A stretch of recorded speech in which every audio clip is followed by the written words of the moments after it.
Bonjour à vous, je m'appelle Alexandra, je suis data analyst chez Comi Technologies et je vais vous présenter ma solution afin de simplifier vos sélections de dates dans vos rapports Power BI. Le contexte professionnel était en apparence très simple, reproduire l'interface métier de mon client tout en minimisant ses manipulations pour arriver aux données choisies avec les filtres sélectionnés.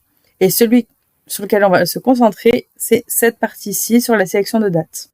Pour ce faire, je vais vous expliquer déjà mes premières idées et pourquoi elles ne correspondaient pas à mon besoin.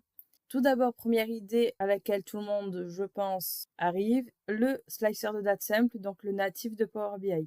Alors déjà, il me correspondait pas parce que je n'avais pas de sélection par défaut. Je ne pouvais pas choisir de filtre prédéfini, c'est-à-dire que ce soit sur le mois dernier, la semaine d'avant ou quoi que ce soit.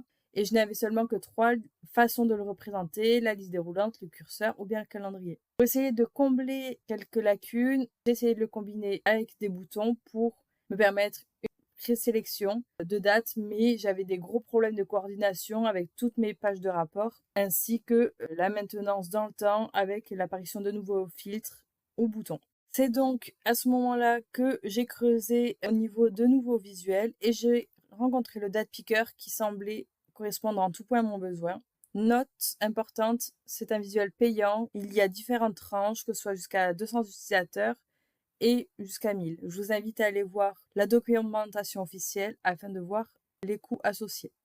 Le date picker, à quoi il ressemble? C'est cette interface-ci qui présente ici des boutons de présélection, un choix manuel de jours avant et après la date du jour, ce qui permet par exemple de remonter sur 15 jours, 10 jours, etc.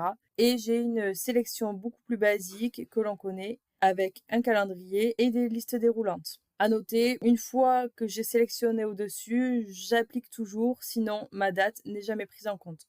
En détail, qu'est-ce qui m'a fait choisir le date picker? Déjà, la sélection par défaut. Vous voyez ici, quand je suis dans mon paramétrage, j'ai toute une liste qui m'est proposée pour choisir du coup la temporalité qui me convient et qui convient surtout au client, que ce soit le mois dernier, la semaine d'avant, la journée d'hier, tout est possible. La deuxième fonctionnalité, c'est mes présélections où là, pareil, j'ai des boutons qui sont prédéfinis. Je n'ai juste à choisir que les boutons qui m'intéressent pour les voir apparaître. Apply et bien sûr, je les vois apparaître sur mon visuel.